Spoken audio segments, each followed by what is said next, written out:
Welcome back once again, ladies and gentlemen, to the Razer Mini Madness Grand Finals. I'm Zyori. Joining me for the third game in a row is Mr. Kawa, and we are here. Game number 3, DK leading the series 2-0, so this very well could be the last game of the tournament if DK can sweep this series 3-0 over TongFu. We've seen some pretty damn good plays this throughout this tournament, but this series in particular, and some interesting hero picks. I'm pumped to see what Game 3 has in store for us, Kawa. After that last game, I really thought that TongFu was going to have it fairly early on, just as we saw for Game 1 for DK, the 18-minute victory because of just all the crazy pushing power that they had at their disposal. But no, it looked like DK just playing very patient, being able to just utilize that Syllabear like so well, just waiting for him to grab all those core items. It just worked out really great. And actually that kind of brings up something interesting really quick that I just want to throw out there. Burning has a 0% win rate competitively with Syllabear in Dota 2. So that's pretty notable after that last little game that we were watching, because if he hasn't won a single game, that is going to be his first one. That's fairly notable. Yeah, it really is. And, I mean, he played a really good Syllabear in that last game as well. We see he's actually going to get banned here by TongFu. I don't know if that's if the last game maybe playing a little bit of a role there, but, I mean, that was really a pretty solid Lone Druid game. He farmed well throughout the whole time, did a really good job in the mid lane, actually slowed down Morphling's farm in the mid, and he really just never slowed down the momentum. He helped with the pushing, had a very nicely timed Radiance, nicely timed Assault Curios. I have no complaints with that Lone Druid play, and I'm actually kind of shocked to hear that statistic after seeing that match. Seriously, I didn't know that. It was just something that kind of popped up, and we have a Lycanthrope. Oh, yeah, so let's, as we can see the bans here, Chen, Naga, Lone Druid, as we already mentioned, Tinker, Furion, and Darkseer are going to be the ban, so exactly right, Lycan going to be left on the board and grabbed right away by Team DK. TongFu already off to a rough start in Game 3, I think it's safe to say. We saw one Lycan in this tournament, and actually, the one Lycan game we saw, Lycan didn't win. He got out-carried by an anti-mage, so perhaps there's hope here for TongFu, despite Lycan being first pick. Yeah, it's tough already, yeah, at the 0-minute mark. It's looking like a tough game right here for TongFu. I mean, they do have a Rubik right now, that's going to be great, but right now, if Lycan is able to just continuously farm inside of the jungle, or if he's even able to lane uncontested without any kind of harassment or pressure, he's just going to be able to become a powerhouse and just roll down towers immediately. We see a Leshrac pickup for TongFu, which we had mentioned is just so helpful, so great in all these games for rolling down those towers with his Edict, just being able to be utilized as a dynamic hero at all points of the game. Really looking solid here for TongFu, at least to try and defend against that Lycan, but we see a Invoker and a Windrunner, and then there's an Anti-Mage. So there you go. Maybe we'll see it again, where an Anti-Mage can out-carry Lycan. Now, we talked about this in the past, where Lycan's going to peak a little bit more quickly, especially if he has a pretty solid early game, depending on how they decide to lane it. He's going to be able to push those towers in the mid-game before Anti-Mage does anything, while he's still trying to farm up that Battle Fury. So it's going to be an interesting game. Wow, I'm shocked. I want to see how they're going to be able to get like these couple of next drafts here for TongFu, because yeah, Anti-Mage isn't really going to be able to contribute honestly for the first like couple, I'd say 25 minutes of the game. He's not really going to be doing anything other than farming, trying to live. It's going to require that I feel that the resources of TongFu is going to have to be distributed to try and help support Anti-Mage so that he's able to just continue to farm. But that's, of course, going to allow Lycan to kind of go on a rampage and just take out towers, or at the very least be able to farm uncontested. And we saw that in the other match, I believe it was yesterday when Lycanthrope was able to still get the towers, but even still Anti-Mage was able to bring it home. So really we're gonna have to see what these next drafts for TongFu are going to be to allow him or to allow Anti-Mage to try and get that farm to be able to take it to the late game. Absolutely. And we're going to see a ban on Tidehunter as well as Venomancer here, so DK looking to really become victorious in that kind of suicide lane area. And I'm curious what these last few bans are going to be. Enigma and Beastmaster are two that come to mind here that could be very powerful in this game. And if they aren't banned, may get picked up. We'll see, though. A lot of thought going in. And Templar Assassin actually going to be the last band here for DK. Yeah, that would be pretty reasonable. They don't want to have like a solid mid hero to go and contest up with Invoker. So we might be seeing here, it's looking like Rubik is going to be played as a support from what I could tell. I mean, obviously, we mentioned it before, the Rubik can be played as a semi-carry or a support.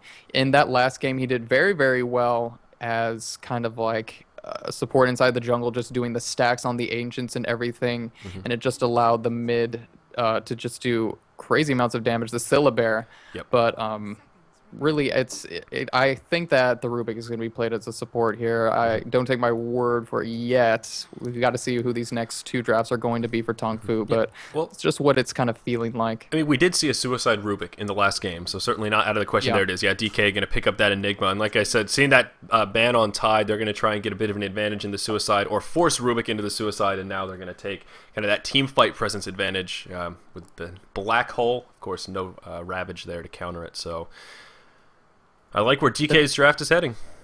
Yeah, and the early pushing from Enigma is going to also help as well with those Eidolons, so that's going to be working out very well. Super probably going to be picking him up, going to be doing great in that regard. But now we have a Sand King.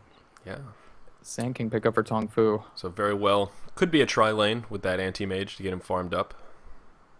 Definitely. I wouldn't doubt that Sand King would probably be hanging out with the anti-mage to try and support. We're going to be seeing Kaboo. That's actually, I think, one of his top heroes that he loves playing. So definitely gonna be seeing Kaboo here on the Sand King. So yeah, who's that final pick gonna be for TongFu? It's kind of going to depend. Are they going to be wanting to go for another semi-carry or another support? I would think that Tinker might not be a bad pick here. Oh, he's banned. Pardon me. Tinker He's was banned, yeah. Again. Yeah, sorry. He was first banned. My mistake. Should have looked before I spoke. Well, the point is to say, though, Tinker would fit in very nicely here if he wasn't banned. Yeah, he would. Yeah, and obviously DK knows that. They were the ones that banned him, and it looks like their draft is sort of unfolding to reflect that ban.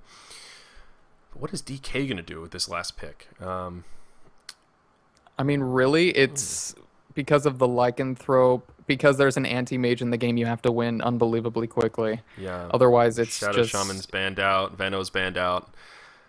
I mean, just look at all the pushers banned out by TongFu there, and it certainly makes sense. And I'm trying to fathom, is there another really strong pusher on the board here that DK can grab? It's most of the big ones are coming out. Oh, they're going to go for the Beastmaster, and I was actually toying around with that, not only for the pushing power, but also to prevent them from getting Beastmaster to counter their Enigma. As we talked about, that Primal Roar can help quite a bit to counter the effects of Black Hole. I was gonna say, I mean, hey, if you want to do another Undying, like, go right on ahead. But oh, yeah, I mean, that wouldn't have been a bad pick either, actually. Yeah, but the Beastmaster is going to be pretty solid here, at least in the oncoming team fights, just in case, just as a kind of a countermeasure to the anti-mage. If the game goes a little bit later with that ultimate, going to be doing very, very solid, going to be able to stack up the Ancients, going to allow Lycan to kind of level a little bit quicker. Just in regards with that, TongFu now just looking for that final pickup. Yeah, definitely, and they're going to put undoubtedly a lot of thought into this one. And do you have any thoughts? Maybe what you would in this situation, if you had a suggestion? Good solid for last pick here. TongFu. Yeah.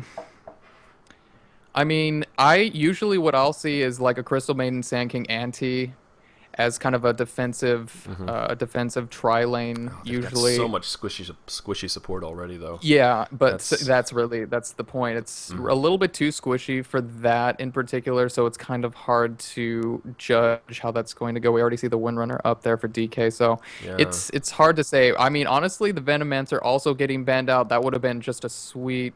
Actually, I would have thought that would work really, really well for them to kind of go up against the pushing power of Lycan, but, you know, they rather decide to ban him out. So it's tough to say at this point now. And it's going to be... Oh, it's going to be Brood. Wow. How did we both miss that Brood was not banned? And that's...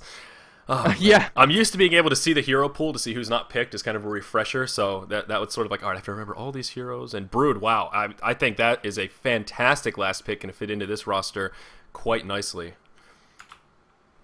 Yep, and I believe... Oh, who was actually playing on that? It looks like Moo Looks like Moo is going to be playing on the Broodmother here. So yeah, actually that kind of brings up something we should probably introduce the teams here. So on TongFu, we have, of course, Hao going to be playing that anti-mage.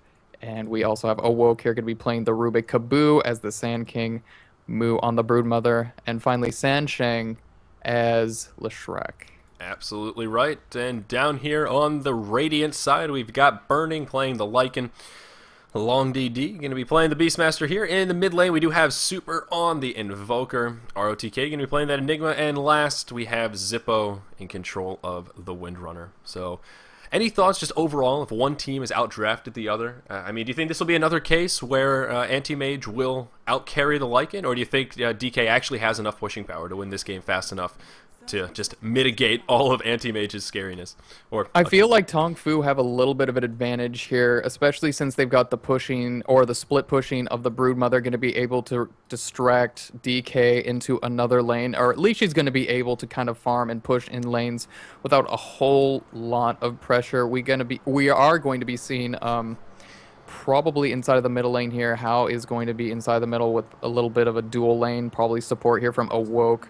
It's kind of going to depend, but I mean, I feel like because DK has the Lycan, that's going to be great. He's going to be able to push, but then they have the Invoker who's going to kind of be forced inside the middle. He's going to be playing very safely with the Quas build, so he's not really going to be moving around in lanes. And then you have, you know, heroes like Beastmaster that's kind of going to require a little bit of farm, get a little bit of that core. He's at least going to be able to get into those team fights with the ultimate, but really I feel like TongFu have a little bit of an advantage in terms of just how the mid game is going to go when they're going to be trying to push and get some of that farm.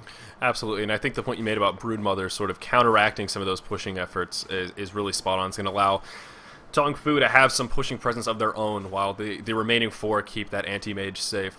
Burning going to be in the jungle here on Lycan, which isn't necessarily bad, but it is faster to free farm in a lane. Last time we saw Lycan, he did actually have an open lane to free farm in, so he's going to be a little bit slower. Of course, it's all about how well he's doing compared to Anti-Mage, and at the moment, we do have Rubik Anti-Mage here in the mid, as you were mentioning, Awoke going to be kind of the babysitter. And we'll see how he fares in this mid. It's sort of an odd mid lane here. Super and Zippo, double range, going to make, I think they're going to make Hal's time kind of hell in a handbasket here.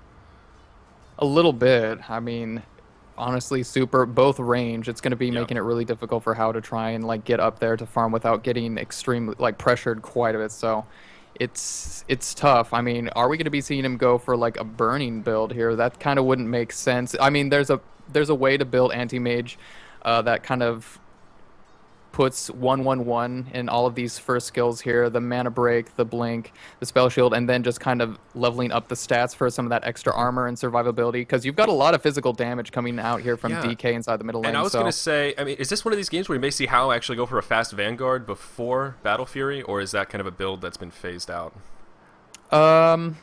It's not phased out, but I don't know if Hao's going to be wanting to do that in this particular game, especially with Lycan up in here. So yeah, I'm not sure if he's going to want to do that. So yeah, honestly, I think the Battle Fury route will probably be a little bit safer here. Generally, the Vanguard is for those kind of early aggression anti-mages, it seems like, where they want to have a little bit more of a presence early on, survive some of that damage, and be kind of more in your face in that early game. All about the timings, though. How quickly can you get the Vanguard? How quickly can you get the Battle Fury? And he's off to a pretty good start, sitting 8 and 6 in the mid lane here.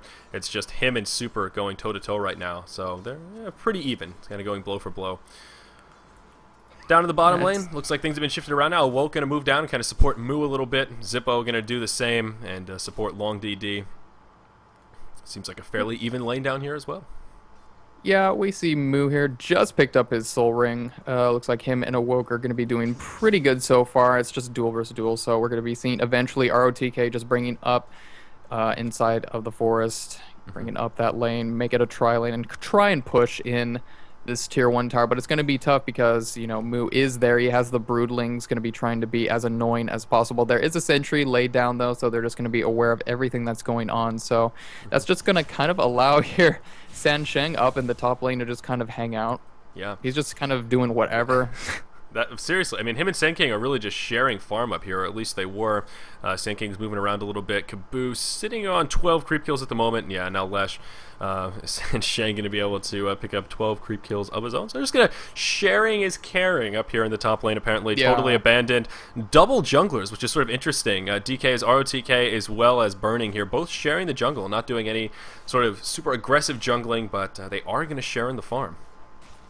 Yeah, and also I just wanted to like touch back really quickly inside the middle lane with how he is actually kind of going for a leveling up or maxing out the mana break, just kind of the standard anti-mage thing.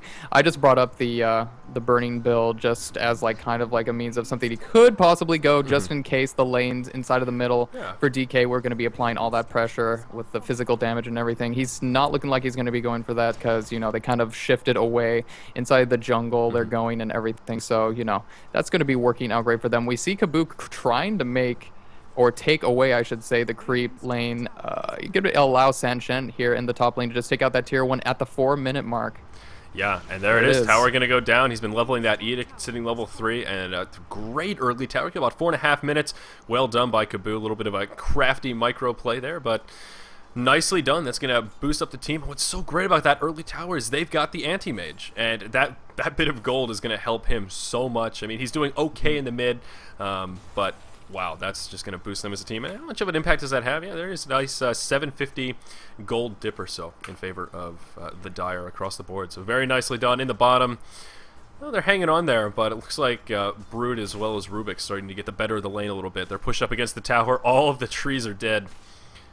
Broodmother just doing what Broodmother does best, being annoying.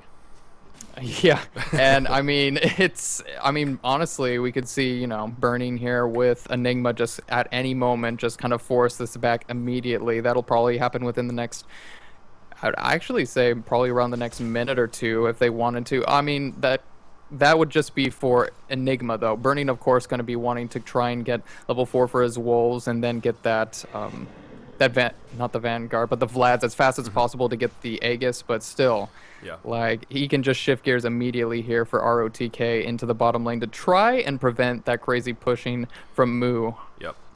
And looking at the GPM chart, Lycan is leading the way for DK. He's above 300, sitting at 305. Lesh is the only one above him right now. And Anti-Mage sitting just around 250. So Burning having a perfectly happy time here in the jungle. Totally uncontested at this point. I don't think they've pressured him at all. You know, in this game, you've seen that there were 2 junglers for DK. Is this one of those games where it might have made sense to throw some sentries or even some observer wards down to block some of these spawns to slow them down? I'm maybe a little surprised that TongFu hasn't challenged the jungle whatsoever. Yeah, it's just something that they could have probably tried to do that would have like delayed at least. But 2 junglers in particular, I mean. Yeah, it would have been really solid if they were to try and do that. So really, I feel like that would have been a great thing to do, but you know, it just kind of didn't happen. Sup, son? What are you gonna do? Yeah, I know. What are you going to do? What are you gonna do? Yeah, and it's tight enough sharing the farm, but they actually seem to be doing pretty well. Enigma doesn't really seem to be struggling too much, sitting level 4, so giving the majority of the farm to burning, obviously, but still. Oh yeah, they're sharing pretty effectively, and it seems to be working fairly well. About 1K in the bank for Burning, so he's getting a lot closer to that Vlad's. It's just a matter of a few camps at this point, I think, and then we'll probably see that pushing truly begin. Yeah, definitely. Slow game though. 7 minutes, no first blood. Whoa.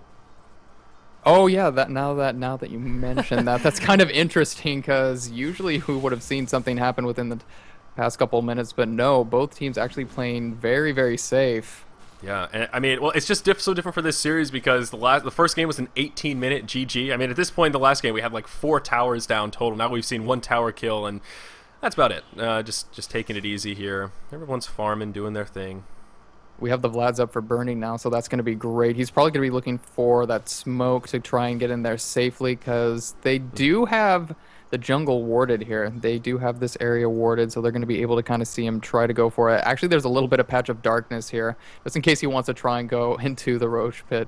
But yeah, probably right just going to be looking for a couple, maybe 1 more level before he starts to try and go in. It's almost like a little like Roche highway here, where no one can see you right into the pit. That's pretty funny. It's so convenient. Yeah, that's pretty funny. We're going to see how rotate to the top lane here. He kind of abandoned the mid. He actually wasn't really farming that well against Invoker. Invoker sitting 44-16, Anti-Mage sitting 30-8. And that sort of recovery has been just from the rotation up top. And Super actually just going to follow him around here. And we'll see him rotate to the top. And ROTK will keep mid on lockdown. So a lot of lane rotation happening in this game just across the board. Kabu, who was top, now going to come down to the bottom. San Sheng falling into that same boat. We see a lot of little spiderlings here. Oh, they're going to get cleared up with a nice power shot. And looks like they were trying to pressure this tier 1 tower in the bottom. And we'll see what TongFu does. It's only 3 of them. It's going to be a 3v3 down here. We could very well see an engage. Brood going to go ahead and throw down some webs. There's the Primal Roar onto San Sheng. I think San Sheng is going to fall here. Very well. Could be the first blood. Is Lycan going to be the one to grab it? There it is. Lycan Burning going to come in for that last hit. And of all the heroes to pick it up, it couldn't be a better choice. Moo going to be able to finish off Zippo as they get behind the tower. But Burning with that ultimate activated for just a couple more seconds. Going to be able to get a nice crit onto Moo. LongDD going to come in. Kabu here as well. This is turning into sort of a chaotic team fight. Kabu with a nice burrow strike and be able to head for the hills. Awoke was in the vicinity, but he's going to head for the hills as well. Enigma coming in. Is he level 6? He's got the black hole. Is he going to be able to catch him? There is a burrow strike up, and I don't think he's going to be fast enough. Unfortunately, yeah, I don't know if he was going to want to waste it on the... Yeah. Don't know if he's going to want to waste it on Kabu there. He's still not even level 6 yet, so he's not too much of a threat. But even still, you know, Malefice could have followed up here with Burning. Just kind of go right-click on him. But it was looking like there might be a chance he could catch both Rubik and Sand King for a second. Yeah. So he was positioned well. It just didn't work out. So everything considered, I think you're right. Probably good that he just saved it and didn't burn it. And we'll see. Continuing to pressure in the mid, though. Enigma, this lane rotation actually seems to be working pretty nicely for both teams. If we take a look at the gold difference, though, DK has come out ahead now by about 1,200 gold or so, and they're actually behind by a tower kill, so they're really getting the better of these lane farms. But the XP right now is actually a little bit more in favor of... way more in favor, I should say, of DK inside of the jungle right now. Burning's actually getting caught off with an Edict and a double stun, so really this is perfect. A great gank here from TongFu. Yeah, beautifully done. They did have a little bit of vision and just a very easy kill. We've seen, you know, Lesh really just synergizes with anyone who has, I hesitate to call Sand King's Burrow Strike a sure stun, but an easier stun to land than the Split Earth, however you want to coin it. You can see the clear synergy there. Easy kill. And in comes pressure on the tier 1 in the bottom lane. The little Broodlings or Spiderites. I thought they were called Broodlings. The little Spiderites there are going to pressure. Some ports coming in, though. Looks like we're going to see another defense. I mean, everyone calls them Broodlings. I mean, even if they're called Spiderites, man, whatever. I mean, thought they were actually called Broodlings, though. I mean, that just... Oh, that's you learn something new every day. So never would have thought the Spiderites. Oh my. So a nice defense, though. DK going to port in. They didn't really have to do much. Just the ports were enough to scare back the pushing efforts of TongFu. And they're going to do a little bit of counter pushing here, it looks like, going to try and secure a tier 1 tower kill of their own. Yeah, I believe they're going to be able to get away with this one right now since it's only looking like Moo is down here. We see Awoke also trying to come to try and help out, but it's, yeah, this tier 1 is toast, man. Yep. Down it goes. Nice, easy push. And it looks like they're just going to continue pressuring. No reason to stop until they get some defense pressure coming their way. Enigma still has a black hole as well, so I'm sure they'll be pretty eager to keep this pressure up as long as they have a chance at winning these team fights. They've got actually all of these cooldowns up. They've got the Primal Roar as well. It's going to be a very easy tier 2 tower kill. No defense whatsoever. And meanwhile, up in the top lane, it's looking like Hao was able to free farm and unfortunately is going to be going onto Zippo right here. He's going to be able to escape at the last minute. No, there's no way, man. Plays right there. That was really well done. He microing around that tree, then connecting with the shackle. Very easily could have been a kill onto Zippo, but nice control. He actually juked the Split Earth as well. And inside of the Roche pit, it's looking like DK are going to be able to pick this one up, so that is going to be very, very good for them. An Epicenter, they're going in at the last minute. He's going to finish off Beastmaster. Where's the Aegis? It's still on the ground. I don't know who's picked it up. Oh, someone's got to have picked it up by now. It's sitting in the inventory of Lycan, so he was able to grab it. He's going to ult away, and looks like only Enigma and Beastmaster will go down. And Invoker going to pick up a double kill. Looks like he's going to be able to take out Anti-Mage and Lesh, who are up in the top lane. I missed all that action looking at the Roche pit. So that was a big play from Super, apparently, but... Wow, is that a big plays back-to-back? Nice attempt on Roche. They got the Aegis, but still a beautiful Epicenter, securing a couple kills. So now that they've got that, though, now that they have the Aegis on burning, definitely going to be wanting to try and pressure some more towers. Now that they got the tier 2 in the bottom lane, I really feel that they should try and pressure. I mean, honestly, pick your lane, top or bottom. But really, it's just going to make it more difficult for Anti-Mage to try and get that Battle Fury, even though he has the Claymore right now, and he's about 30 gold away from getting... Oh. Oop. Oh. Yes, my apologies. I did miss that kill. I was actually looking at the Medallion of Courage sitting in the inventory of Mr. Like, and I was just like, oh, he's picked a Medallion of Courage. And I looked at the cooldown, and I did one of those things where I kind of got lost in thought, like, oh, wow. Yeah, last 7... Okay, wow, cool. Yeah, that's awesome. Just thinking to myself. Yeah, I mean, they got the kill in the bottom lane, so it looks like Brood was going to be able to pick up Beastmaster, unfortunately. Yep. We see Moo here with a Midas, which is crazy. So, and I was just talking about how he's very close to getting his Battle Fury right now, so that's great that he's able to get it around the 14-minute mark, but still, DK need to pressure more. They need to prevent this guy. They need to prevent Hal from getting extra farm for that Mantis Hal, otherwise it is just going to be way too difficult to team fight. Yep, I definitely agree. That's going to be one of those things. I mean, this Battle Fury is really well timed, as you were pointing it out, and he's actually really close. All he needs is the Void Stone right now, and he's about halfway there, so it's just a matter of seconds now, it would feel, or a matter of minutes, I guess I should say. Let's not exaggerate. And Rubik needs to be careful up here. Super going to get pinched, or pardon me, that's not Rubik, that's Invoker. Rubik's going to come in and help set up the kill. Yeah, Invoker going to be in some trouble here. Hal not going to have enough mana to do anything, and uh-oh, now Hal going to be in some trouble. Invoker going to be able to turn it around. Now Awoken be in some trouble as Lycan comes in. He's going to fall. San Shang going to come in. Is it going to be enough? And I don't think so here. Or wait, was that a lag spike? Everybody just froze on my screen for a second. I think I did kind of get a little lag spike there, but alas, Lesh does finish off Invoker's dominating streak. Burning not going to be able to get him. And are you still with me? You're still here, but inside of the bottom, there was a team fight that was going on, and they were nearly able to team wipe, but DK's just standing right here. Yeah, I think there's some DC. The game hiccuped for me. Yeah, there it is. The whole team going to drop. That was really strange. I don't know what happened, but okay. So let's recap what happened during that pause. There were two fights down in the bottom. Enigma and Windrunner were able to secure kills onto Brood and Sand King. Yes. Okay. And yes, then up that was going down there. Okay. Yes, and then up in the top, Lycan and Invoker were sort of going toe to toe with Anti-Mage, Lesh, and Rubik. And yes. DK came out ahead, kind of across the boards. Invoker was the only one to die. And Anti-Mage was taken out. Rubik, okay, Lesh was the only one to survive up at the top. All right, so that's what just happened during that weird lag spike. I was looking at the top, like, the Lesh just sort of teleported, and everyone else was standing there getting wrecked by his edict, and I was just like, what is happening?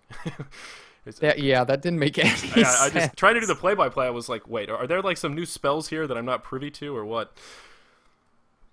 So hopefully they fix the lag issue. It seems that, I don't know what they're saying in chat, but it seems everyone's confused. They see a lot of ellipses, which is never a good sign. Yeah, I don't know. I mean, they obviously Monsoon, but obviously there's How is explaining what's going on here.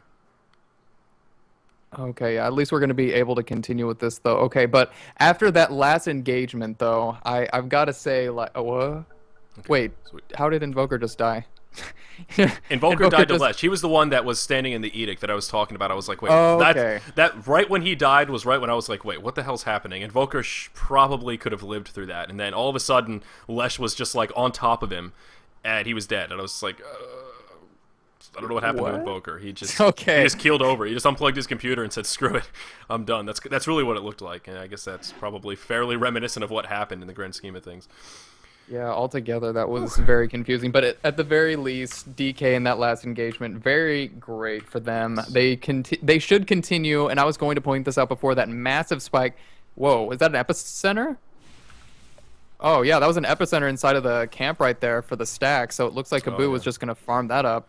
Yeah. But I was going to say, really, DK right now need to focus on a lane to try and push it in, make it more difficult for Hao here in the top lane. I would think that would probably be the best course of action for them here. But what's really difficult about that, and what's great about TongFu's lineup, is just if they're going to do that, if DK is going to pressure in any form of lane, you're going to have Brood and another one just pushing it in. Right. So really, it's going to kind of require split up resources from DK to try and force a team fight / push in a lane. So it's I got to say, a pretty smart lineup here for TongFu, and that's going to kind of allow them to honestly take out a tower trade for a trade, I should say. Yeah, and you're exactly right. And I think Brood really was the key to this TongFu roster here, and complementing what they're trying to do. And yeah, Liking going to go up to the top here. Burning going to be able to get a very easy tier 1 tower kill. The glyph is going to be used, but yeah, nothing really going to come up after that.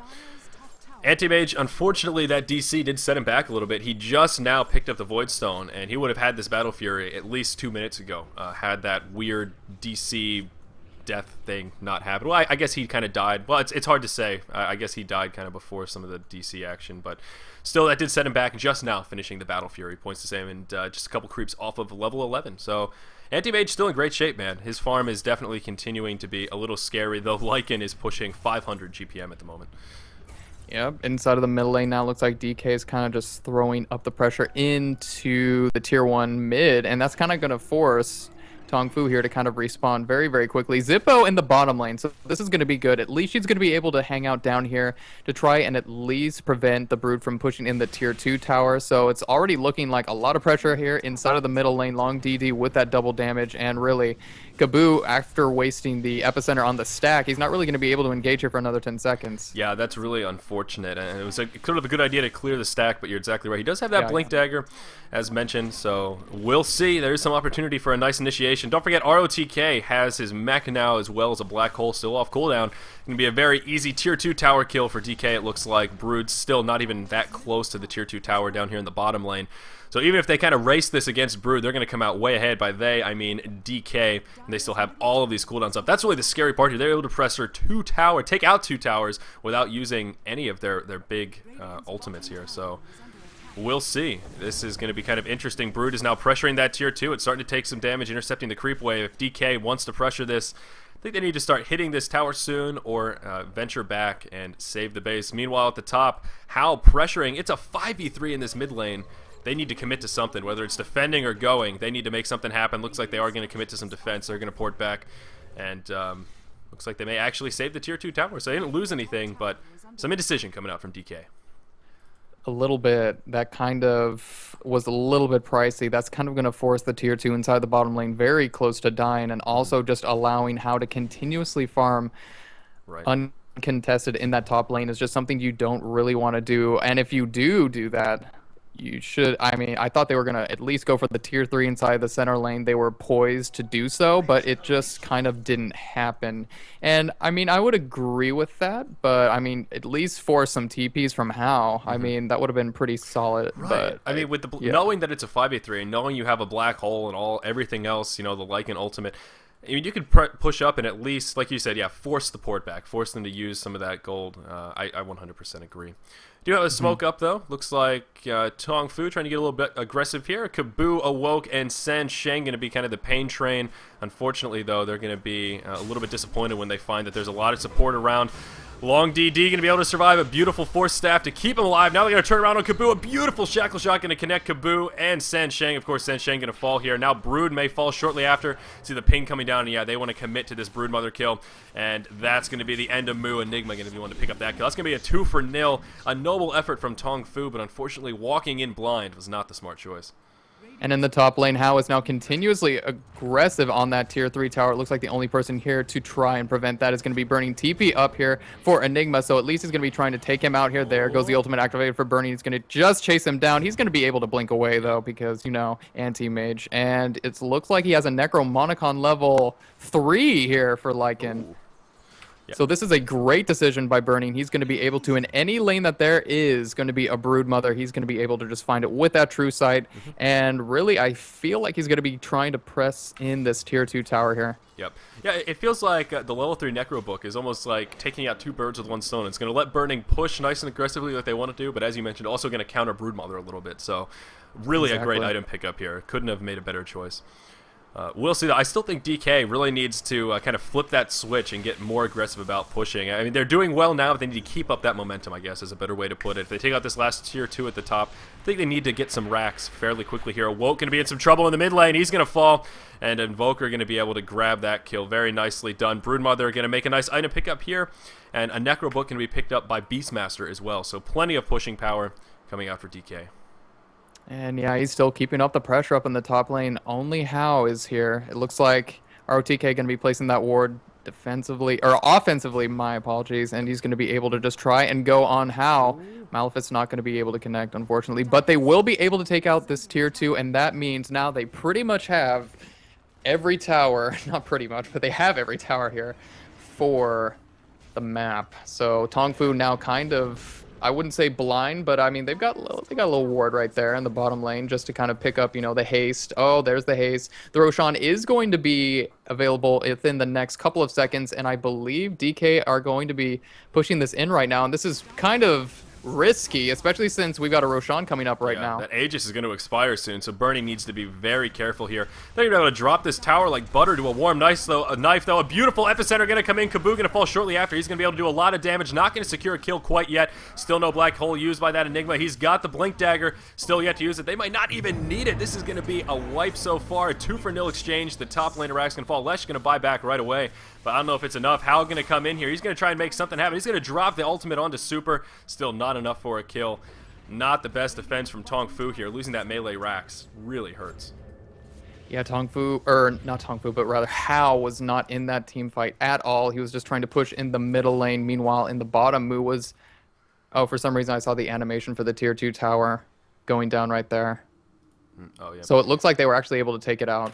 Yeah, so, well, they did finish off the tower, but still, the pushing power from Brood was just not equal right there. I mean, simply, you know, trading melee racks for Brood pressuring your lane, really well done by DK. See, that was the opposite of what they did last time. That was nice, decisive. They pressured, and they were able to port back right away and stop Brood from pressuring this tower. That's what I was hoping they would do in mid last time they were in that situation, so that's good to see.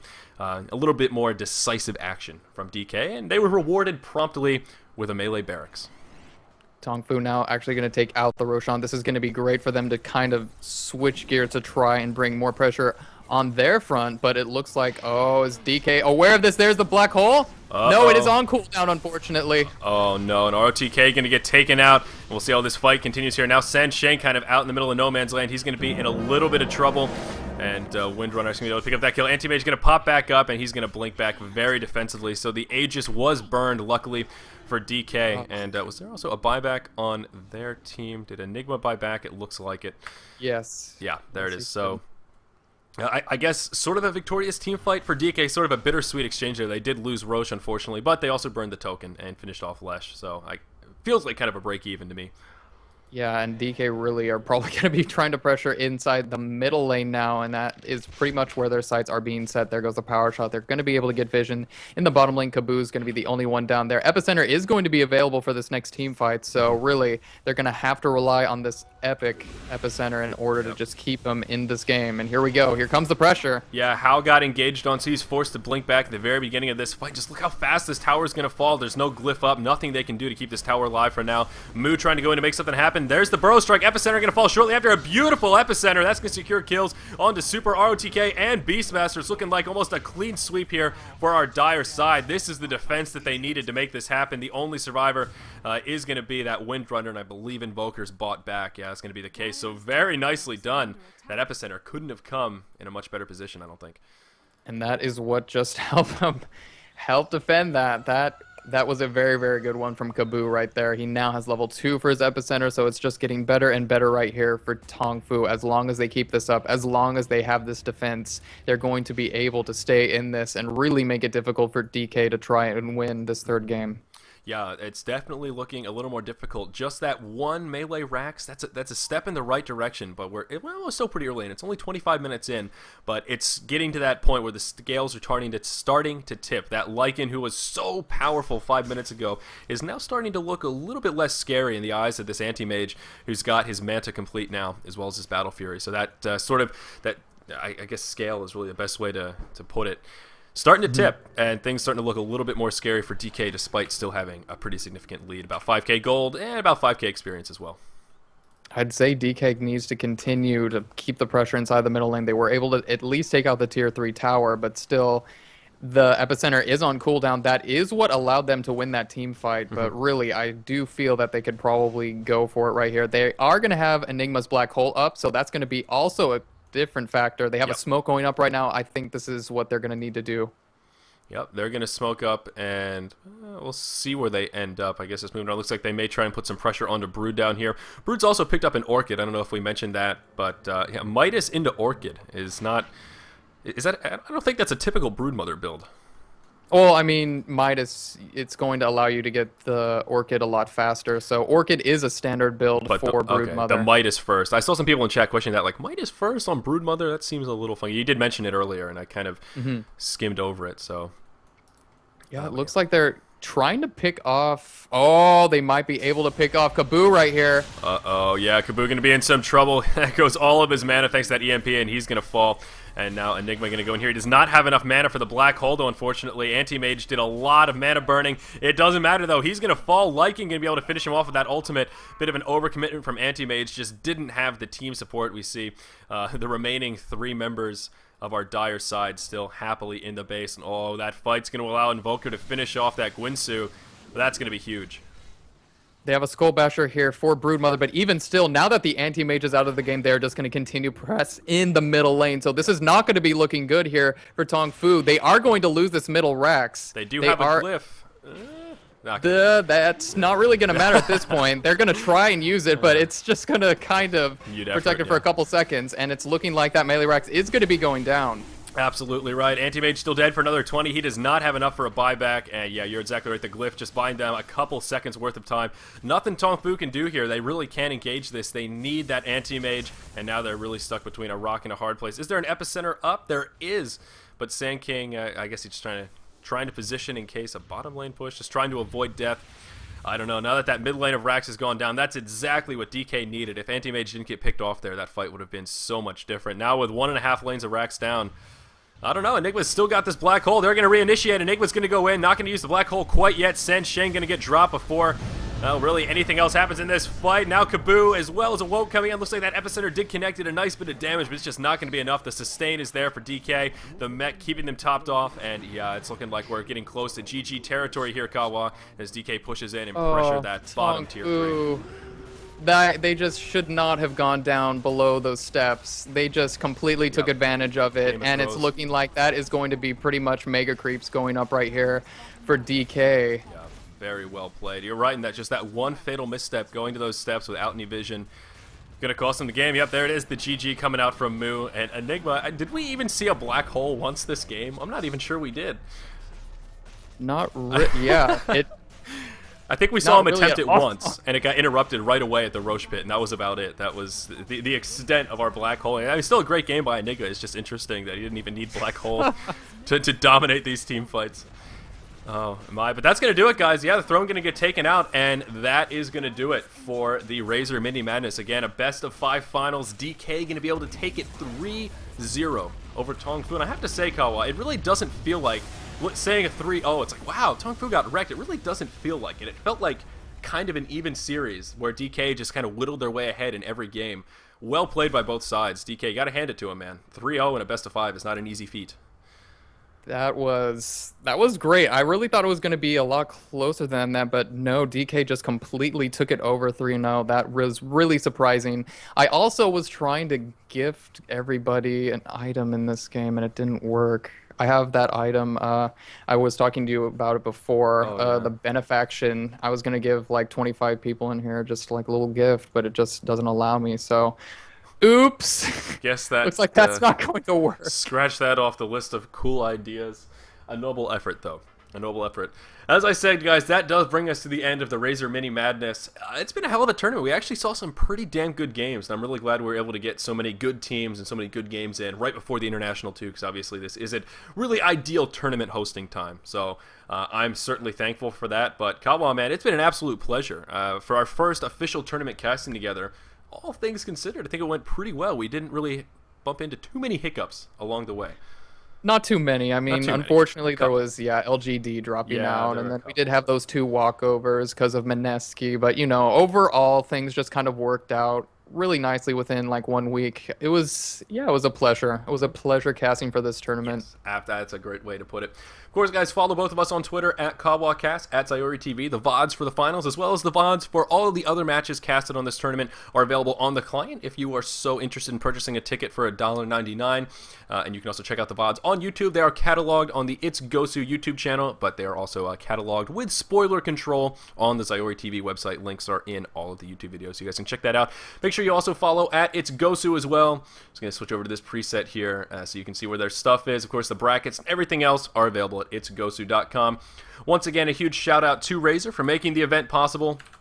Without them, this wouldn't have happened. Again, $500 was on the line, and I believe all of it goes to first place. A nice little $500 paycheck here for DK, or at the very least, a nice little morale boost right before the International.